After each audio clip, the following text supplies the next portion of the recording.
लोकसभा चुनाव 2024 के जो परिणाम आए हैं वो ऐसे रहे जिसने सत्ता पक्ष के साथ साथ विपक्ष को भी बड़ा सरप्राइज दिया।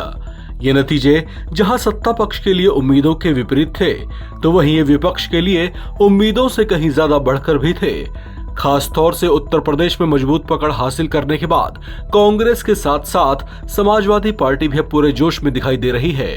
खास तौर से भारतीय जनता पार्टी, जो मोदी नाम के सहारे अब की बार कीर्तिमान रचने की उम्मीदों के साथ चुनावी मैदान में उतरी थी, वो महज 240 सीटों पर ही सिमट कर रह गई। बीजेपी हालांकि स्पष्ट बहुमत के आंकड़े 272 तक तो नहीं पहुंच पाई, लेकिन सबसे बड़ा दल बनने में कामयाब जरूर रही। ये चुनाव ऐसे रहे जिसने 4 क्षेत्रीय दलों का तो सफाया ही कर डाला। ओडिशा में 25 साल तक एक छत्र राज करने वाले बीजू जनता दल का एक उम्मीदवार भी संसद नहीं पहुंच सका। तमिलनाडु की AIADMK भी अपनी इकलौती सीट खोकर शून्य पर सिमट गई।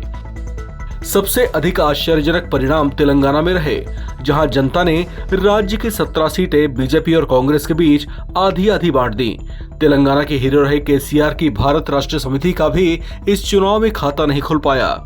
18वीं लोकसभा के लिए हुए चुनाव में कई क्षेत्रीय दल ताकतवर बनकर उभरे हैं। 2019 में 5 सीटों पर सिमटी समाजवादी पार्टी ने तो कमाल ही कर दिया। अखिलेश यादव ने 37 सीटें जीतकर न सिर्फ सपा को राजनीति के सेंटर में ला खड़ा किया है, बल्कि बीजेपी को पूर्ण बहुमत से पीछे धकेल दिया। यूपी में बीजेपी को 29 सीटों का नुकसान हुआ, वहीं यूपी के दूसरे क्षेत्रीय दल बसपा का बहुत बुरा हश्र हुआ। 2019 के चुनाव में 10 सीटें हासिल करने वाली मायावती की बहुजन समाज पार्टी का खाता तक नहीं खुल पाया। लोकसभा चुनाव में दूसरा अप्रत्याशित परिणाम ओडिशा में रहा। ओडिशा में विधानसभा और लोकसभा चुनाव साथ साथ हुए। भारतीय जनता पार्टी ने लोकसभा की 20 और विधानसभा की 78 सीट जीतकर क्षेत्रीय पार्टी रही बीजेडी को बड़ा झटका दिया है। नवीन पटनायक साल 1998 से बीजू जनता दल को केंद्र और राज्य में कायम किए हुए थे, मगर 2024 के चुनाव में 37.53% वोट शेयर हासिल करने के बाद भी पार्टी एक सीट भी हासिल नहीं कर पाई।